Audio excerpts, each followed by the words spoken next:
you that appraisers know what they're doing. There have been a number of studies and analyses and research conducted in which we've actually looked at what appraisers say about race and valuing property. And these are things that appraisers say. You can see the black race population in this particular area is above average. The storefronts supply predominantly Jewish households. They say things like there is more Asian influence of late in this particular community. Now, I need to hasten to say that talking about race in any fashion is illegal on an appraisal report, and it is supposed to be against appraisal practices, but you see they do it anyway. I'm not going to go over the research because Jim has already done that, I think, very well, but I do want to focus on one body of research, and this is from Freddie Mac. Because a lot of times you hear appraisers say, and the industry say, well, you know, when you hear about the stories about Carletta Duffy and the Curtis family and the Austin family, it's just really a one-off. It's just really a one-off. This is just, somebody who went rogue in the industry. But Freddie Mac's research shows that no, this is a systemic problem.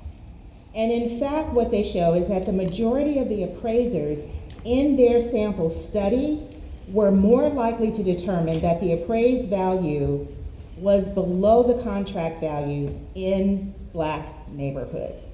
So it is a systemic issue that we're grappling with.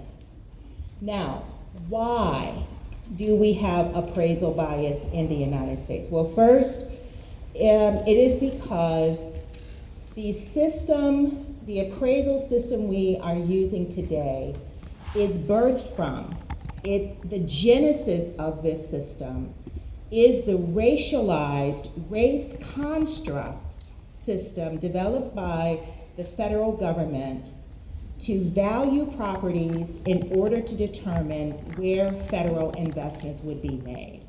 Now, this system was developed by the Homeowners Loan Corporation and adopted by FHA, the Federal Housing Administration. You heard Congressman Chairman Meeks talk about this during his comments. Y'all didn't catch that. You will. You'll catch it later. And he said, and I want you to see, look at that red area, D4. That's the lowest grade. That's hazardous. That means the neighborhood is hazardous. Look at the compelling factor that is used to determine if the neighborhood is hazardous. Obsolescence and Negro concentration. Race equals risk. Now look at the cautionary area, the declining area, C, the grade C. No immediate danger of Negro encroachment. They used race to determine the value of the community and the neighborhood. It was a race-conscious construct. That is the foundation of our current system today. Another reason why we have appraisal bias is because the approach that we use to value properties is something called the sales comparison approach. It allows for a great degree of subjectivity and discretion by the appraiser.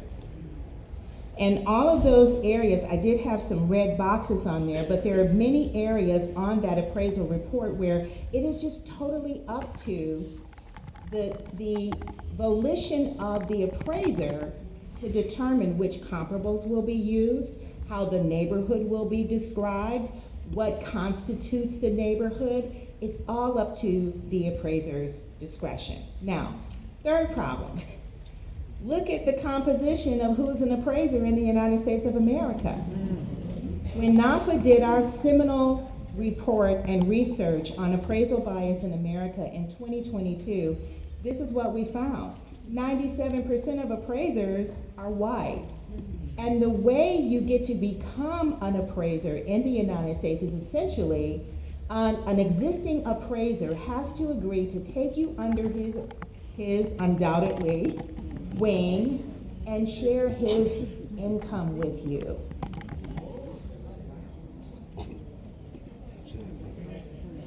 How many white men in America do you know are willing to take a young black person under their wing, split his income with that young black person to give them an entree into the business? Y'all, it just has not happened. So, recommendations, what do we need to do? First, we need to completely overhaul the appraisal system. We need to get rid of this sales comparison approach, and we need to move and gravitate to a more scientific, objective approach, and we need to extract subjectivity from the process. Fair housing training and requirements.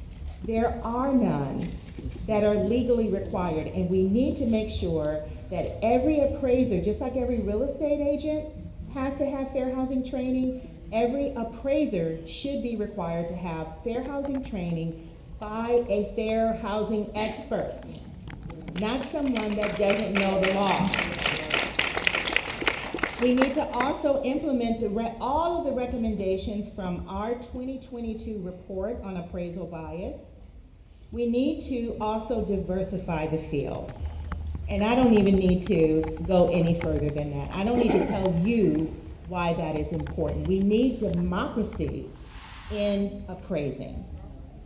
We need to also collaborate with fair housing organizations. And I want to say this, I want to put an emphasis on this point. When I ran the Toledo Fair Housing Center, the Toledo Fair Housing Center at one time brought more fair lending cases and appraisal bias cases than any other entity in the United States of America. Do you know why? Because we had a very close relationship with the realtors in Toledo, and they brought us the complaints. It is the real estate professionals who were dealing with their clients who recognized this isn't right. This doesn't pass the smell test. There's something wrong here. And so it is your responsibility, and I'm beseeching you to do this. When you see and recognize discrimination, please reach out to your local fair housing organization. We can connect you with them and file a complaint. You've got to report discrimination. Now, I know that fair housing enforcement is being dismantled under this administration, but we still need to file the complaint so that we can have a record of the number of cases of discrimination that are happening in America. If you find that HUD is not investigating your case, call us. We will help you. And then the last thing I want you to do is please get our appraisal research report. We actually went through a systemic analysis of the appraisal industry and the appraisal governance system, and we have over 30 recommendations for the changes that we need to see happen in the appraisal industry to make sure that we can generate fair appraisals. And we need the support and the help and the alliance of realtors in order to get those 33 recommendations implemented. Thank you again for having me. Y'all have heard me say it before. NAREB is the first fair housing agency in the nation, and we thank you so much for your support and commitment to fair housing.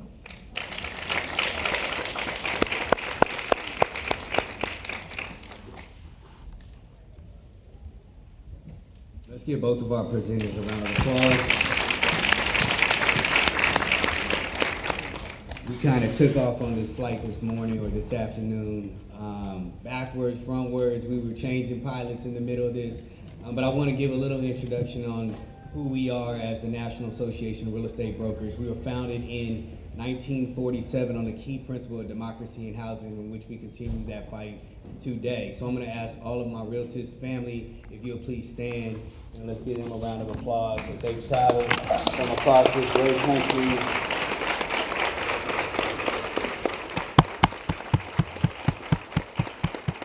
And so we are the practitioners. We'll say that one more time. We are the practitioners on Main Street working and selling and putting black families in homes. So the next time you want to buy or sell your home, you go to NAREB.com and you find yourself a realtor. You need to find somebody like us because we're the ones that are out there constantly fighting. Now, with that said, we had great information. We're very close on time, and you know the CBC, we don't want to pay no overtime, okay? We don't have that in our budget for overtime, okay? But I want to say this. Dr. Martin Luther King said once, when you know the truth, you can't unknow it. Once you know, you are compelled to act. And so, I want you to turn to your neighbor and ask your neighbor this question. What are you going to do? You already know. We outside. All right. Okay. Here we go. We got a short time. I hear some answers, but I wasn't believing that. So I want you to turn to your other neighbor, since we in here as family. I want you to turn to your other neighbor and say, what you gonna do?